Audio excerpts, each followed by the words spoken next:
नमस्कार दोस्तों, एक बार फिर से स्वागत है आपका हमारे चैनल पर। अगर आप हमारे चैनल पर नए हैं तो चैनल को सब्सक्राइब कर दें। आज हम बात करने वाले हैं भारत की 10 सबसे लंबी नदियों के बारे में। बहुत ही कम ऐसे लोग हैं जिन्हें भारत की 10 सबसे लंबी नदियां पता होंगी। यह प्रश्न सुनने में आसान लगता है दोस्तों, लेकिन हकीकत में यह कठिन है। हमारा देश बहुत ही बड़ा और एक धार्मिक देश है। भारत को नदियों का देश भी कहा जाता है दोस्तों। यहाँ बहुत सारी नदियाँ बहती हैं। भारत में छोटी और बड़ी कुल मिलाकर 200 नदियाँ हैं प्रमुख। तो दोस्तों, ऐसे में इतनी नदियों के बहुत सबसे लंबी नदियाँ कौन सी हैं, ये हर कोई जानना चाहता है। तो चलिए अब आपको हम भारत की 10 सबसे लंबी नदियों के बारे में बताते हैं। भारत की 10 सबसे लंबी नदियों में पहले स्थान पर आती है सिंधु नदी। सिंधु नदी भारत की सबसे लंबी नदी है। इसका उद्गम स्थल तिब्बत के मानसरोवर के पास सीन का बाप जलधारा से हुआ। सिंधु नदी भारत के तिब्बत से कश्मीर के बीच में बहती है।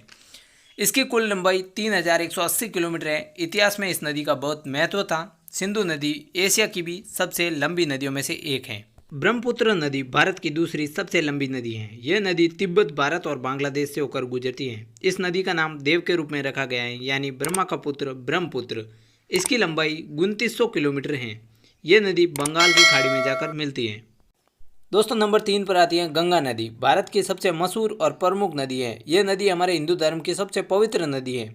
इस नदी की पूजा माँ गंगा के रूप में की जाती है। ये भारत की सबसे महत्वपूर्ण नदी है। गंगा नदी उत्तराखंड की गंगोत्री से निकलकर बंगाल की खाड़ी में जाकर मिलती है। इसकी लंबाई 2525 किलोमीटर है। हजारों लोग हरिद्वार में माँ गंगा की पूजा करते हैं। ये नदी भारत, नेपाल और बांग्लादेश में बहती है। गंगा नदी दुनिया की सबसे लंबी नदियों में से एक है, परंतु दुख की बात यह है कि विश्व की प्रदूषित नदियों में से भी एक है। सबसे लंबी नदियों में नंबर 4 पर आती है गोदावरी नदी। गोदावरी नदी का उद्गम पश्चिमी घाट के त्रिम्बक पर्वत से हुआ है। प्राचीन काल से यह नदी हम हिंदुओं के लिए एक पूजनीय नदी रही है। इसकी लंबाई 1465 किलोमीटर है। गोदावरी नदी महाराष्ट्र, नासिक, तेलंगाना और आंध्र प्रदेश से गुजरकर बंगाल की खाड़ी में विलीन हो जाती है। दोस्तों, नंबर 5 पर है कृष्णा नदी। कृष्णा नदी को कृष्णवान भी कहा जाता है। इसकी लंबाई 1400 किलोमीटर है। कृष्णा नदी की उत्पत्ति महाराष्ट्र के महाबलेश्वर पर्वत से हुई है। यह नदी उत्तर भारत की प्रमुख नदी है। कृष्णा नदी महाराष्ट्र, तेलंगाना और कर्नाटक से गुजरती हुई बंगाल की खाड़ी में जाकर मिलती है। सबसे लंबी नदियों में 6वां नंबर यमुना नदी का आता है। यमुना नदी भी हिंदुओं की पवित्र नदियों में से एक है। ये गंगा की सहायक सबसे लंबी नदी है। यमुना उत्तराखंड के उत्तरकाशी में यमुनोत्री से निकलती है। ये उत्तर प्रदेश के प्रयागराज जिले में आकर वापस गंगा नदी में मिल जाती हैं। इसकी लंबाई 1376 किलोमीटर है। यमुना नदी उत्तराखंड, दिल्ली, हिमाचल प्रदेश और उत्तर प्रदेश में बहती हैं। इसकी 5 उपनदियाँ भी हैं। भारत में बहने वाली 10 सबसे लंबी नदियों में नंबर 7 पर आती है नर्मदा। नर्मदा नदी भारत के मध्य प्रदेश और गुजरात में बहती है। नर्मदा नदी का उद्गम स्थल महाकाल पर्वत के अमरकंटक शिखर से हुआ है। यह नदी भारत के पश्चिम में बहने वाली सबसे लंबी नदी है। भारत की 7 पवित्र नदियों में भी नर्मदा शामिल है। नर्मदा की लंबाई 1312 किलोमीटर है। नर्मदा का उल्लेख हिंदू लिपियों में भी किया जाता है। यह नदी अरब सागर में जाकर विलीन हो जाती है।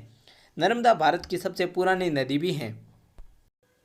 नंबर 8 पर आती है महानदी। महानदी का नाम 2 शब्दों के योग से बना है। महानदी का अर्थ महान नदी है। ये छत्तीसगढ़ और उड़ीसा की सबसे बड़ी नदी है। इसकी लंबाई 860 किलोमीटर है। महानदी की उत्पत्ति रायपुर के सियावा पर्वत से हुई है। इसे महानंदा और चित्रोपाला के नाम से भी जाना जाता है। नंबर 9 पर आने वाली नदी तमिलनाडु की सबसे लंबी नदी कावेरी नदी है। कावेरी नदी पश्चिमी घाट के ब्रह्मगिरी पर्वत से निकलती है। यह नदी तमिलनाडु और कर्नाटक राज्य के मध्य में बहती है। कावेरी नदी को दक्षिण की गंगा के नाम से भी जाना जाता है। इसकी लंबाई 805 किलोमीटर है। सबसे अंत में 10वें नंबर पर है ताप्ती नदी। ताप्ती नदी मध्य प्रदेश के बैतूल जिले से निकलती है। यह महाराष्ट्र, मध्य प्रदेश और गुजरात से गुजरकर अरब सागर में विलीन हो जाती है। इसकी लंबाई 724 किलोमीटर है। यह नदी मेलदार के वन्य जीवों के पोषण के लिए प्रसिद्ध है। उम्मीद है दोस्तों अब आपको भारत की 10 सबसे लंबी नदियां पता चल गई होंगी। हमारा देश नदियों से घिरा हुआ है, परंतु ये नदियां धीरे धीरे प्रदूषित होती जा रही हैं। हमें इन्हें प्रदूषित होने से बचाना चाहिए। दोस्तों, क्या आप भी हमारे साथ हैं? कमेंट बॉक्स में जरूर बताएं।